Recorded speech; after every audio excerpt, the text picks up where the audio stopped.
Okay, so the first difference between current account and saving account is कि money in current account या उसको हम checking account भी बोलते हैं, इसको हम डिमांड डिपॉजिट भी बोलते हैं। तो डिमांड डिपॉजिट इसलिए बोलते हैं क्योंकि आप any time you can withdraw the amount which is there in the account.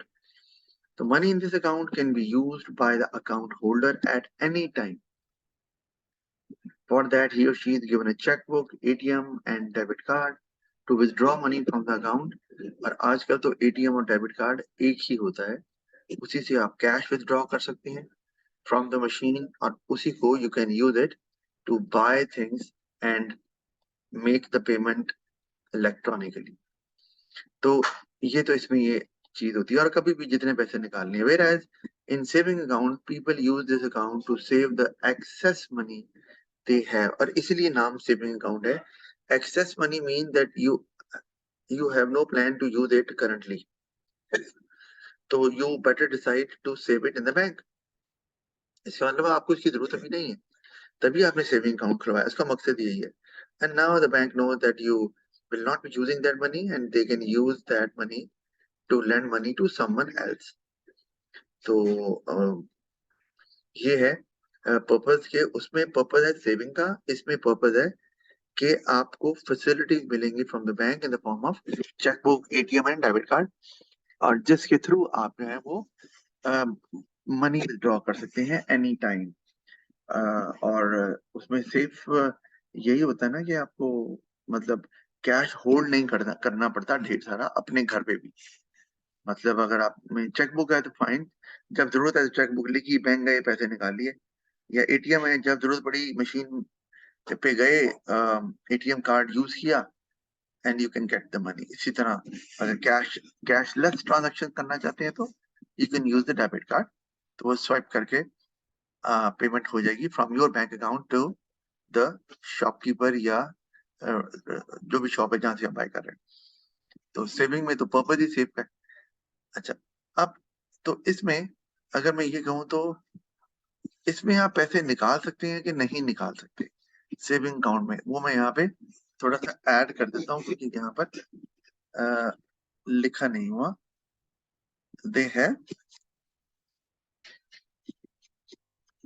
money can be withdrawn from the bank but to a certain limit.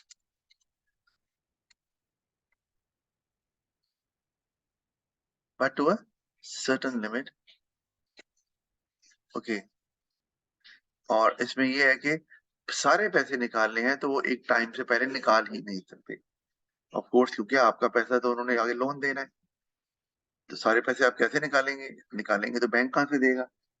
तो और या सारे अगर अभी तो इट्स अबाउट यू ना, तो अगर सारे कस्टमर ऐसे करेंगे तो फिर बैंक ने जो सारा पैसा दिया है वो आपको कैसे पे करेगा, वो नहीं कर पाएगा, वो तो आगे इसको इस्तेमाल कर रहा है फॉर लैंडिंग। तो can be withdrawn from the bank but to a certain limit, और and all the money can only be withdrawn after a certain time period. वो डिपेंड करता है आपका एग्रीमेंट क्या हुआ बैंक के साथ, या सेविंग अकाउंट भरते हुए आपने क्या टाइम पीरियड दिया है वगैरह वगैरह, वो वेरी कर सकता है।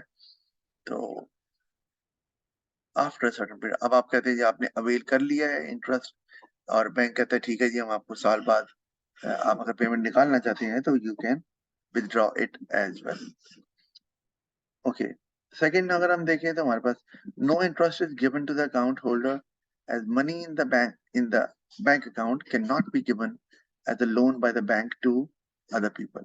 तो ये तो हमने चूंकि पहले बात कर दी हुई है, तो हमें मेरा ख्याल इसमें बात करने की जरूरत नहीं है।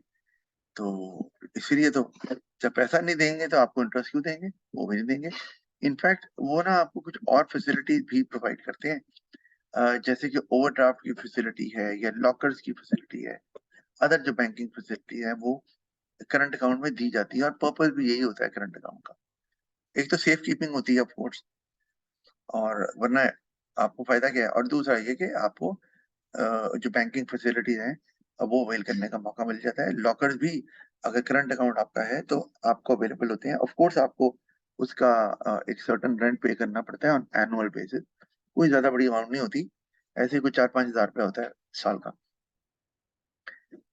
तो और दूसरी और फैसिलिटी भी जो हमने पढ़ी हैं कमर्शियल बैंक में, they can pay on your behalf, they can receive payment on your behalf, they can invest on your behalf or can guide you where to invest is more profitable.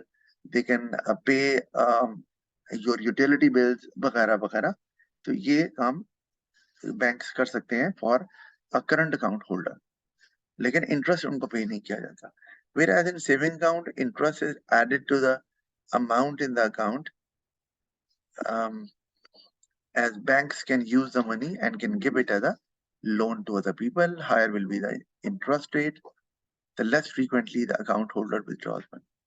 Of course, कि अगर आपको ज्यादा interest मिल रहा है तो उसका मकसद यही है कि आप अब जल्दी से जल्दी, अब जो हम टाइम हमने लिमिट कही थी कि एक टाइम लिमिट से पहले आप नहीं निकाल सकते, टाइम पीरियड से पहले, तो वो टाइम पीरियड शायद बढ़ जाएगा, या आपने अगर को पैसे निकालने भी हैं एक सर्टन लिमिट तक, वो भी लेस फ्रीक्वेंट हो जाएगा, यू वोंट बी अलाउड।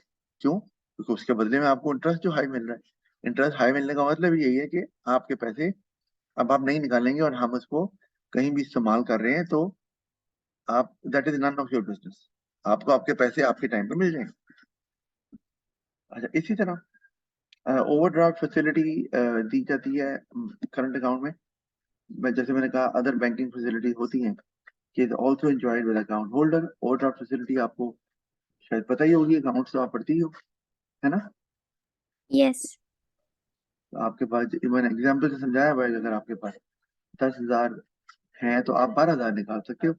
और 2,000 ऑफ कोर्स एक काइंड ऑफ अ लोन जरूर है, लेकिन उसमें आपको कोई खास लीगल रिक्वायरमेंट्स पूरी करने की जरूरत नहीं है। और आपको ये भी पता है कि whenever you borrow money from the bank, you need to have some sort of security। Security समझती हो आप, या कोलेट्रल हम भी बोलते हैं इसको। यस सर, बिजनेस में पढ़ा था। तो सिक्योरिटी देनी पड़ती है, लेकिन यहाँ पर ऐसा कुछ नहीं है, because you are one of the trusted customer of the bank, because you already have an account with the bank. So banks normally offer you that facility to withdraw more than the amount which is there in your account. So that is what we call overdraw. But in saving account, there is no such facility available. Okay, moving onwards. Second function अगर हम देखेंगे तो हमारा पहला आ गया ना, accepting deposits. So moving onwards, lending money. अच्छा, वापस अगर हम चलूं मैं वही स्लाइड शो में। अच्छा, ये सारा कवर कर लिया अब हमने। अच्छा, ये तो हो गया ना। Okay, all right. नाउ हमने फंक्शन सारे कर लिए थे ना कमर्शियल बैंक के। यस। आगे हमारे पास आ गया central bank. Central bank is, you can say, the father of all commercial banks because it supervises all commercial banks. It regulates the whole banking system. इसका मतलब सेंट्रल बैंक जो है ना वो लॉज बनाता है, और all commercial banks have to follow it. अच्छा, अब उसमें ये है कि आप अगर आपका कमर्शियल बैंक है तो it's not compulsory that you have to follow the instructions of the central bank. लेकिन अगर आप नहीं करेंगे तो there will be a problem. और प्रॉब्लम क्या है कि let's say those banks, those commercial banks which do not follow the instructions of central bank, और तो सेंट्रल बैंक उनको अपने से डिटैच कर देता है, और ऐसे बैंक्स को हम बोलते हैं नॉन स्केड्यूल्ड बैंक। इसका मतलब है, और non-scheduled banks can work independently, there is no issue, but problem is कि अब वो slightly different है scheduled banks से। Scheduled banks are under the supervision of commercial central banks, and they are frequently regulated by central bank as well। और उसमें अब ये जो वो बैंक जो नॉन स्केड्यूल्ड है, तो अब आपको पता है जैसे बैंक्स इंटरकनेक्टेड होते हैं तो customers find it difficult to put their money और इन नॉन स्केड्यूल्ड बैंक, क्योंकि वो बाकी बैंक्स के साथ उस तरह से इंटरकनेक्टेड नहीं होगा, तो there can be an issue. Secondly, when there is financial crisis faced by commercial banks, so they can resort to central bank. Like central banks, they lend money to commercial banks as well. Commercial bank तो हमें loan देते हैं ना, तो central bank commercial bank को भी loan दे देता है at the time of crisis. लेकिन नॉन स्केड्यूल्ड बैंक को in that case no such facility will be available. तो कंपल्शन नहीं है, लेकिन ये है कि it is always better to get your bank scheduled. और अगर मैं पाकिस्तान की बात करूं तो पाकिस्तान में all commercial banks they are scheduled. कोई भी नॉन स्केड्यूल्ड बैंक नहीं. अच्छा, ऑल राइट. अब सेंट्रल बैंक में, अब पाकिस्तान में जैसे हम बात करते हैं तो the name of the central bank is क्या है भला?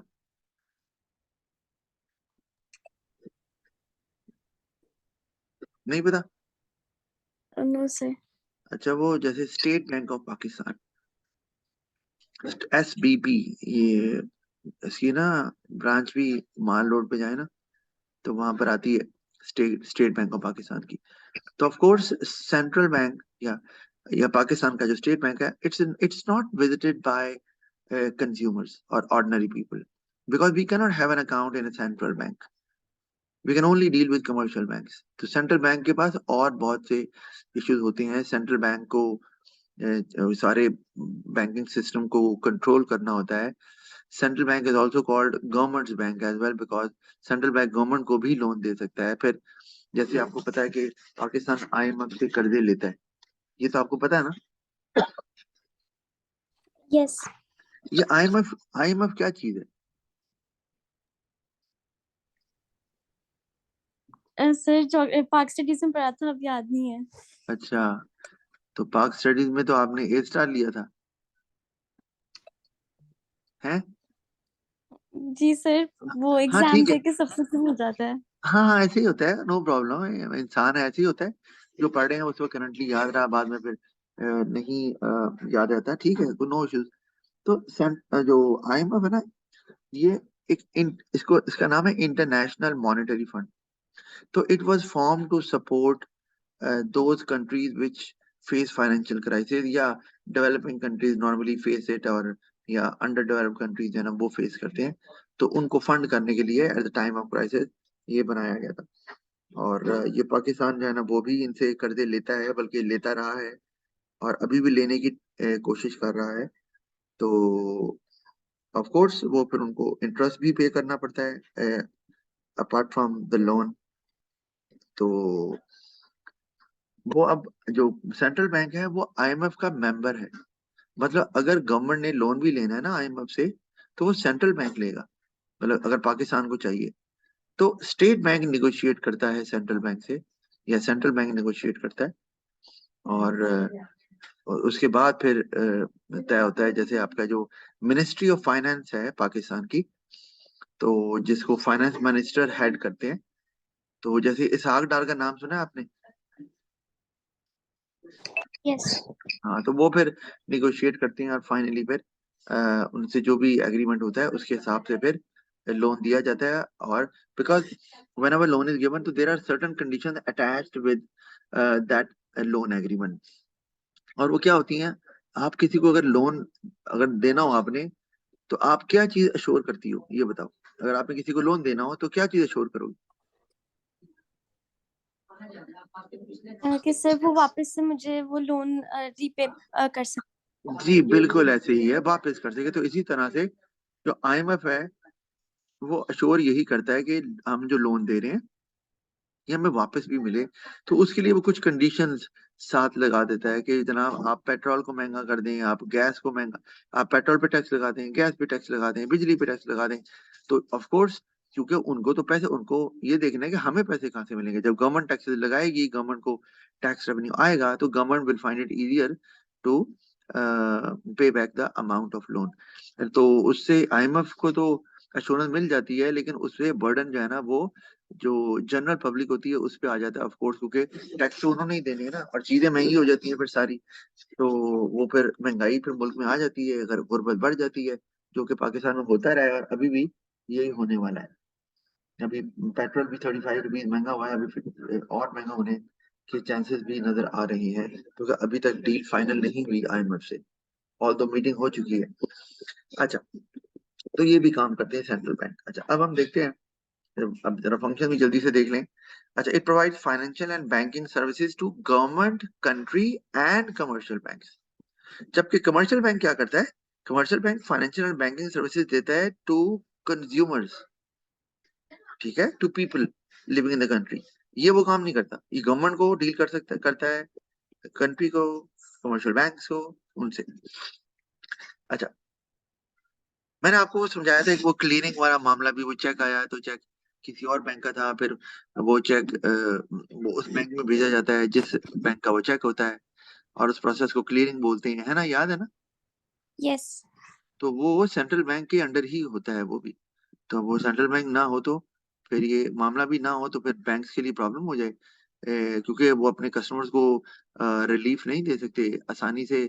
कस्टमर्स अपने फंड्स को ट्रांसफर करना या कैश ऑब्टेन करना, वो उनके लिए उतना आसान नहीं होगा, क्योंकि डीलिंग तो हर तरह के बंदों से होती है, उनके पता नहीं कहाँ कहाँ अकाउंट होते हैं, किस किस बैंक में होते हैं, तो उसके लिए बैंक है, is there to facilitate them as well. अच्छा, अब उसमें मोनोपोली ऑफ नोट इशू सबसे पहला जो फंक्शन है, एंड आप कह सकते हैं the most important as well, क्योंकि नोट इशू करना, नोट प्रिंट करते हैं, तो प्रिंट सेंट्रल बैंक ने करने होते हैं, और वो प्रिंट करके फिर रिलीज भी करते हैं। लेकिन ये है कि अब आप कहें सर नोट तो छापी जाए तो ठीक है, तो गरीब कोई भी ना रहे, ये सवाल नहीं आता ध्यान में? अक्सर लोग करते हैं कि जी नोट यस सर, सर। हाँ प्रिंट कर दिए तो सबके पास पैसे आ जाएंगे, अगर वो नोट छापते हैं तो सब कोई गरीब नहीं रहेगा, सबके पास पैसे ही पैसे होंगे। क्या ख्याल है? बनता नहीं सवाल ये? जी सर। तो जवाब क्या है इसका? नहीं, पता नहीं। हाँ, इस तरह तो सारे जो है ना वो अमीर हो जाएंगे। तो उसमें प्रॉब्लम क्या है कि हमने जैसे पढ़ा इकोनॉमिक प्रॉब्लम, कि वांट्स और नीड्स जो है ना, they are satisfied with the amount of resources country has. आप पैसे ले लो, रिसोर्सेज है नहीं, तो आप उस पैसे से क्या करोगे? पैसे को खा सकते हो रोटी के साथ? नहीं ना। पानी के साथ पी सकते हो? ऑफ कोर्स नहीं। तो मनी अगर आप ज्यादा रिलीज कर दिया जाएगा इकोनॉमी में, लोगों के पास पैसा होगा लेकिन उतने रिसोर्सेज कंट्री के पास नहीं है to produce that amount of goods and services, तो लाइनें लग जाएंगी ना, हर एक के पास पैसा है, खड़ा हुआ लाइन, मुझे दे दो, मुझे दे दो, मेरे पैसे हैं। वो तो एक किस्म का आप कह लो मैस बन जाएगा, कीमतें स्काई रॉकेटिंग हो जाएंगी, क्योंकि जब शॉर्टेज इतनी होती जाएगी, लोग कहेंगे हमें दो, हमें दो, पैसे जो लेने हैं लोगों, तो इकोनॉमी जो है ना वो तो चल ही नहीं पाएगी इस तरह से। तो पैसे छापने से कुछ नहीं होता, असल चीज है कि आपके पास रिसोर्सेज अवेलेबल हैं उतने टू मीट दैट डिमांड, तो इसलिए उस हिसाब से ही नोट्स प्रिंट किए जाते हैं, अदरवाइज वो आपको बताया कि वो मैक्स हो जाएगा, फायदा ही कोई नहीं है। आपके पास खर्च किया 10 अरब डॉलर, मैं ऐसे एग्जांपल दे रहा हूँ, के नोट छाप दिए, तो आपके पास प्रोड्यूस करने के लिए आप सिर्फ 1 अरब डॉलर की गुड्स एंड सर्विसेज प्रोड्यूस कर सकते हैं, तो लोग क्या करेंगे? वो तो उनको तो चीजें नहीं मिलने वाली। तो इसलिए ये सवाल जो है वो पैसे से कभी नीड्स एंड वांट्स पूरी नहीं होती, पैसों से हम जो चीजें खरीदते हैं उनसे नीड्स एंड वांट्स पूरी होती हैं, और नीड्स एंड वांट्स पूरी होती हैं गुड्स एंड सर्विसेज जो प्रोड्यूस होती हैं, और गुड्स एंड सर्विसेज प्रोड्यूस होती हैं फैक्टर्स ऑफ प्रोडक्शन से, द रिसोर्सेज कंट्री हैज। तो ये हमें समझ, मैंने बहुत छोटा सा करके सम अप करने की कोशिश की हुई है, तो ताकि आपको इस सवाल का आंसर समझ तो आ जाए। तो ये नोट ये छापते हैं और इन्हें पता है कि कितनी क्वांटिटी छापनी है करेंसी की, और उस हिसाब से ये इसको करते हैं, और बहुत इंपॉर्टेंट वो छापने का। तो और उसमें फिर करते क्या है कि रिस्ट्रिक्शन रख देते हैं, मतलब कि नोट अगर छापने हैं आपने, तो आपके साथ फिर कैसे मतलब नोट छापते हैं वो, मतलब क्या हिसाब है उनका? तो वो ये है कि स्टैंडर्ड क्या होता है कि पहले तो था गोल्ड, आपके पास कोई नोट है अभी, कोई 50 रुपए का, कोई 500 रुपए का, अभी है? जी सर। अभी अगर उसको खोलो नोट को खोल के देखो उसके सेंटर में क्या लिखा हुआ है। क्या ये लिखा हुआ है हामिले हाजा को अदा किया जाएगा? बीच में नोट के छोटा सा लिखा हुआ नोट को फ्रंट के अगर आप देखो सेंटर में, तो उर्दू में लिखा हुआ है हामिले हाजा, कहीं आपसे ना पढ़ा जा रहा है, उसको अदा किया जाएगा। इस तरह करके कुछ लिखा है? जी सर, लिखा हुआ है। लिखा है ये ना, हर नोट पे लिखा हुआ है। अच्छा, अब ये है कि पहले ना नोट जब छापे जाते थे ना, तो उसके पीछे आपको बैकअप रखना पड़ता था of the same value of gold. तो पहले नोट छापते हुए पीछे गोल्ड का बैकअप होता, तो हर कंट्री रखता था ये गोल्ड का बैकअप। तो उससे रिस्ट्रिक्शन लग गई, जिस कंट्री के पास जितना गोल्ड है, तो पहले गोल्ड का स्टैंडर्ड ही हर जगह चल रहा है। अभी भी गोल्ड को एक स्टैंडर्ड माना जाता है। अगर हम देखें, अगर हमने करेंसी की वैल्यू एक कंट्री की देखनी है कंपेयर टू अदर करेंसी, तो गोल्ड को स्टैंडर्ड कंसिडर माना जाता है। लेकिन बहरहाल अभी हम एक्सचेंज रेट की बात नहीं कर रहे, वो अभी latter part of the syllabus में आएगा। तो अच्छा, गोल्ड का बैकअप रखा जाता था और बाद में फिर गोल्ड का बैकअप हटा दिया गया। मैं लंबी कहानी में नहीं जाता। तो बाद में क्या किया, फॉरेन एक्सचेंज का बैकअप रखना शुरू कर दिया। यानी कि अगर आपके पास जो है वो आपने नोट छापने हैं, तो उसके पीछे आपके पास उसी वैल्यू का फॉरेन एक्सचेंज होना चाहिए। तो और अगर नहीं है तो फिर आपके मनी की वर्थ कोई नहीं रहेगी। कि जो एक्सचेंज रेट चलता है कि डॉलर इतना रुपीज इतना, वो जो मेंटेन हो रहा होता है इंटरनेशनल लेवल पे, उसमें फिर आपकी वैल्यू रहेगी नहीं ना कोई। आपके पास फॉरेन रिजर्व्स होना जरूरी है ऑफ द सेम वैल्यू या ऑफ अ सर्टेन प्रोपोर्शन। बार ये चूंकि हमारा टॉपिक है नहीं, वरना नोट प्रिंट करने के बहुत से मेथड्स हैं। फिक्स फाइडुशरी सिस्टम है, प्रोपोर्शनल रिजर्व सिस्टम है बार, लेकिन चूंकि सिलेबस में नहीं है तो इसलिए मैं डिस्कस भी नहीं कर रहा। लेकिन there is a method to print notes. ये नहीं है कि आपने अन्य नोट्स छापना शुरू कर दिए। तो ये जरूरी है। और आपको पता है कि फॉरेन रिजर्व तो ऐसे आती नहीं है, उसके लिए आपको पहले एक्सपोर्ट करना पड़ता है, और अगर आपने एक्सपोर्ट करना है तो पहले आपको प्रोड्यूस करना पड़ता है। तो इससे इकोनॉमी की स्ट्रेंथ भी आप जज कर सकते हैं। इसका मतलब है कोई कंट्री उतने ही नोट छाप सकता है जितनी उसकी स्ट्रेंथ है प्रोड्यूस करने की। तो इस तरह से वो इसको मेजर करते हैं और एक स्टैंडर्ड सेट कर देते हैं, और साथ से नोट इशू किए जाते हैं। बहरहाल तो ये इंपॉर्टेंट है, आपको पता है ये नोट इशू करने के बगैर तो इकोनॉमी चल ही नहीं सकती। ट्रांजैक्शंस जो है वो मनी को एज अ मीडियम एक्सचेंज के तौर पर इस्तेमाल करके ही की जाती है। और मनी में जो पेपर करेंसी है, नोट्स, वो एक बहुत ही इंपॉर्टेंट एलिमेंट। कॉइन भी है, लेकिन ये ज्यादा इम्पोर्टेंट क्यों है, क्योंकि ये जो लार्जर डिनोमिनेशन के मनी, या आप कह लो जो पेपर करेंसी में ही लार्जर डिनोमिनेशन को शो किया जाता है। यानी कि लार्जर वैल्यू की जो जितने भी पेपर करेंसी के कॉइन्स में नहीं होता, वो 5,000 का है तो 5,000 का कॉइन तो नहीं होता ना। तो कॉइन्स में तो स्मॉलर डिनोमिनेशन होती है, स्मॉलर वैल्यू की। अच्छा, तो फिर banker, agent and advisor to the government, ये भी काम करता है कि अगर गवर्नमेंट को कोई हेल्प चाहिए, मतलब कुछ अगर गवर्नमेंट ने कोई इन्वेस्ट करना है, तो या कोई फाइनेंशियल मैनेजमेंट है, कोई फंड्स गवर्नमेंट को चाहिए, तो वो bank is there to help the government. अभी अगर देखें तो ये जो आईएमएफ से मैंने आपसे कहा एग्रीमेंट करते हैं और लोन लेते हैं, हर दफा ही इतने सालों से ले रहे हैं, तो यहाँ पर गवर्नमेंट का एजेंट के तौर पे ही काम कर रहा है ना। कि सेंट्रल बैंक मेंबर है आईएमएफ का, और उस बेसिस पे वो पाकिस्तानी गवर्नमेंट के बिहाफ पर वो आईएमएफ से निगोशिएट करता है। इवन वर्ल्ड बैंक है जैसे, वो भी यही काम करता है।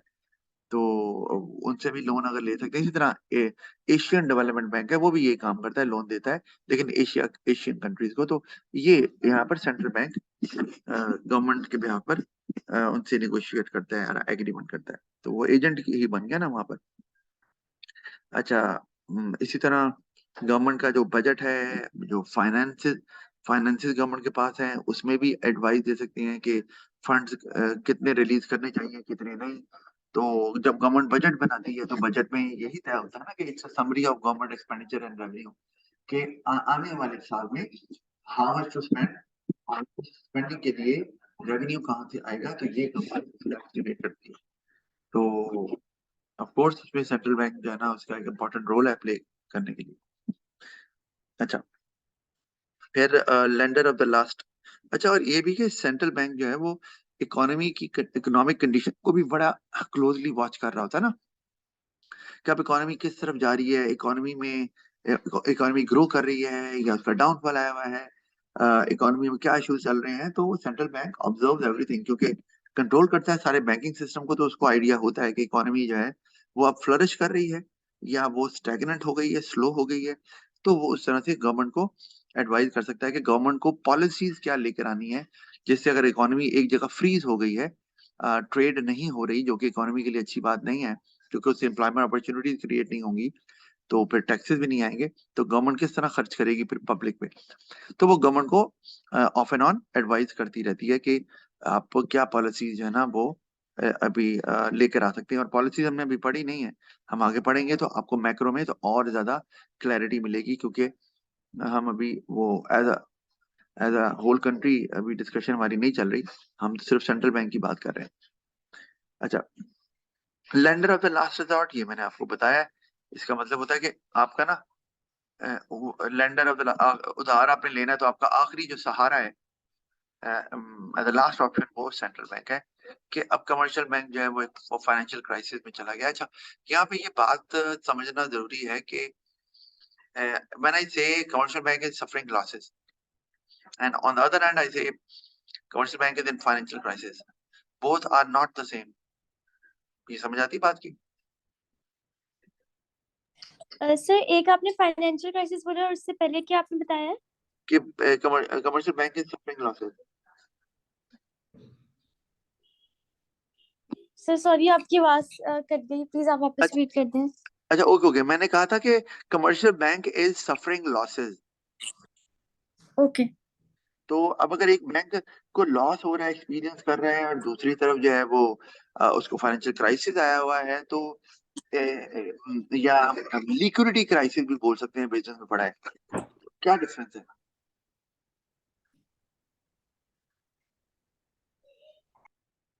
Any idea?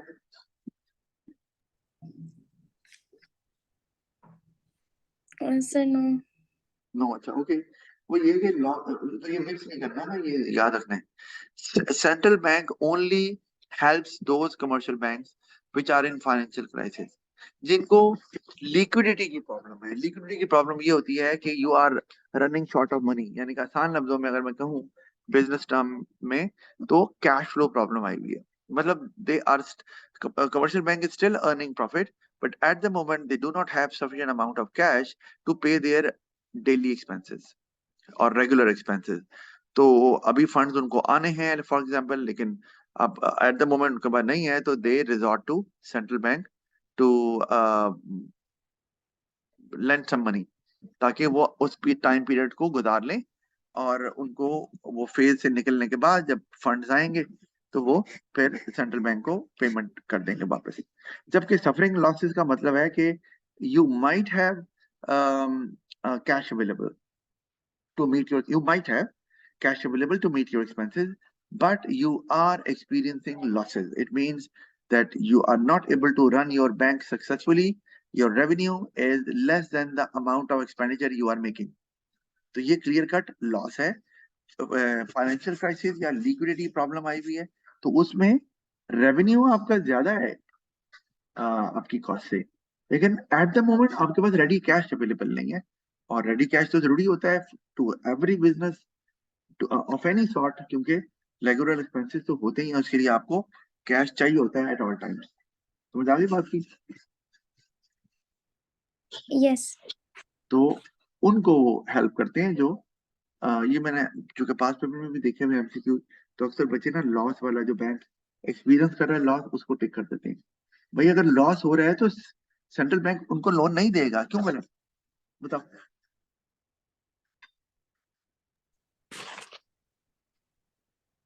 क्योंकि देखो ना, कि अगर तो फाइनेंशियल क्राइसिस है, तो सेंट्रल बैंक को पता है कि if they land the money, the bank will get through that tough situation, that small patch। ये जो बैड पैच आया हुआ है, स्मॉल पैच है, ये 2-3 महीनों की बात है, क्योंकि उसमें यही होता है। उसके बाद वो they will be free to क्या कहते हैं, रन देयर बैंकिंग एक्टिविटी, और फिर हमें पे भी कर देंगे। लेकिन जब लॉस हो रहा होता है तो उस वक्त तो आपके पास फंड्स, क्या आप कह रहे हैं जी लोन देंगे तो ये वापस कैसे करेंगे, क्योंकि इनको तो लॉस ही हो रहा है। तो अब लॉस हो रहा हो तो this is because maybe the bank is not running well, they are not providing the services of the quality people require. तो वो तो फेल हो रहा है बैंक। तो फेलिंग बैंक को कोई लोन नहीं देता। इस तरह फेलिंग बिजनेस को भी कोई बैंक लोन नहीं, इस तरह कोई बिजनेस फेल हो रहा है मैं बैंक के पास चला जाऊं कि जनाब मेरा बैंक फेल हो रहा है मुझे लोन देते, नहीं देंगे, क्योंकि ये तो रिस्की हो गया। तो बैंक तो फेल हो रहा है तो वो अब पैसे वापस कब करेंगे। तो इस तरह सेंट्रल बैंक भी ऐसे बैंक को लोन नहीं देता। हाँ, जहाँ लिक्विडिटी क्राइसिस आया हुआ है, फाइनेंशियल क्राइसिस, उन्हें पता है कि ये अभी कैश नहीं है, अभी आ जाएगा 2 महीने बाद तो फिर पे कर देंगे। तो वो उनको पता होता है ऑफकोर्स। ये नहीं कि उनकी जुबानी बात उनकी कर देते हैं, वो उनकी फाइनेंशियल स्टेटमेंट्स को देखने के बाद कैश फ्लो स्टेटमेंट देखने के बाद अंदाजा लगाते हैं कि अच्छा ये जो प्रॉब्लम है it is only for a month और two, and then funds will be received और फिर इशू विल बी रिजॉल्व, तो हमारे पैसे भी हमें मिल जाएंगे।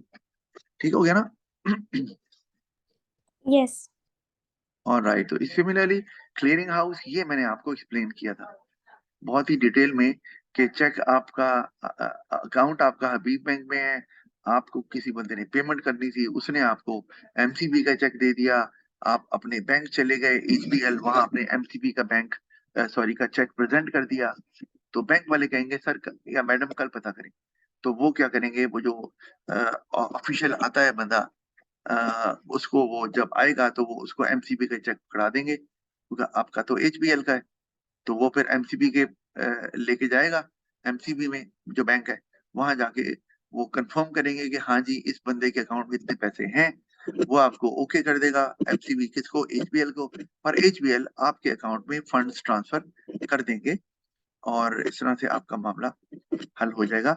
तो लेकिन तो ये जो प्रोसेस होता है कि चेक्स उन बैंक से लेना जिन बैंक के वो चेक नहीं है, और उन बैंक्स में जाकर जमा करवाना जहाँ के वो चेक्स हैं, ताकि वेरीफाई किया जा सके कि क्या ये चेक जो है वो वैलिड है और सिग्नेचर्स वैलिड हैं, और इतनी अमाउंट जो चेक में लिखी हुई है वो अकाउंट में पड़ी भी हुई है कि नहीं पड़ी हुई, तो फ्रॉड ना हो जाए इस तरह से। तो इस तरह क्लीनिंग होती है, और वो फिर ये जो फैसिलिटी प्रोवाइड की हुई है सेंट्रल बैंक ने उसके तहत ही की जाती है। हो गई, समझ आ गई ना? यस। और राइट, फिर control the whole banking system, मैंने बता दिया था। सारी बैंकिंग रिलेटेड जो लॉज हैं, रूल्स एंड रेगुलेशंस हैं, पॉलिसीज हैं, वो सेंट्रल बैंक डेवलप करता है, और all commercial bank they are suppose to send all their daily transactions to the central bank, और उनको इन्फॉर्म करना होता है उन्होंने, ताकि पता चले कि, ताकि अगर जो अब देखो ना, जैसे जो सेंट्रल बैंक होता है ना उसके पास सारे कमर्शियल बैंक्स के अकाउंट्स होते हैं, मतलब सेंट्रल बैंक का उसके बाद एमसीबी का भी अकाउंट है, एचबीएल का भी अकाउंट है, फैसल बैंक का भी अकाउंट है, बैंकल हबीब का भी अकाउंट है, और वहां पर उन्हें पता होता है कि इस बैंक के पास कितने कितने पैसे मौजूद हैं, कितनी वैल्यू के अकाउंट मौजूद है। और जब एक पैसे एक बैंक से दूसरे बैंक में ट्रांसफर होते हैं, जैसे क्लियरिंग में भी होते हैं, तो वो उनको पता चल जाता है कि अच्छा, ताकि वो उसी हिसाब से एक्यूरेट जो अकाउंट्स है बैंक्स के मेंटेन कर सके। अच्छा, और जो बैंक्स हैं उनको चूंकि they are suppose to send their activities on regular basis to central bank, और ये देखना सेंट्रल बैंक को देखना होता है कि क्या वो जो पॉलिसी डिजाइन की गई है whether they are following it और नॉट। जैसे मैं आपको एग्जांपल देता हूँ कि अब आपके पास जैसे माशाल्लाह एमडी है, तो एमडी पहले ना इंपोर्ट होती थी, मतलब पूरी की पूरी। अब तो एमजी यहाँ बनती है ना, पार्ट्स बाहर से आते हैं और असेंबल यहाँ होके यहाँ बन जाती है एमजी अब, लेकिन पहले एमजी बाहर से ही इंपोर्ट होती थी, तो इसलिए वो महंगी बहुत ज्यादा थी। पहले वो तकरीबन को 80 लाख से ऊपर भी चली गई थी। पता है आपको इस बात का? No sir. आपके पास एमजी एमजी एचएस है ना? सर पता नहीं। अच्छा, पीछे लिखा होता है तो चलो कोई बात नहीं। तो उसमें उसके जो साइड मिरर्स है उसमें 360 डिग्री कैमरास लगे हुए हैं, ये तो पता होगा। जी सर। हाँ, तो फिर वो एच एस ही है ना। अच्छा, तो वो पहले 80 लाख की हो गई थी, क्योंकि सारा बाहर से ही वो गाड़ी आती थी, फिर गवर्नमेंट ने, अच्छा अब यहाँ के ये जो आप बाहर से चीजें मंगवाते हैं ना, इंपोर्ट करते हैं, ये होता है थ्रू बैंक्स, मतलब ये नहीं है पोर्ट पे चले गए मैंने चीजें लेनी है मुझे दे दो, ऐसे नहीं होता ना। उसका एक तरीका है, एक प्रोसीजर है जो सेंट्रल बैंक ने डेवलप किया हुआ है, और all commercial banks are instructed to follow it, और वो है, उसे बोलते हैं कि आपको ना ओपन करवानी पड़ती है एलसी। एलसी क्या है? लेटर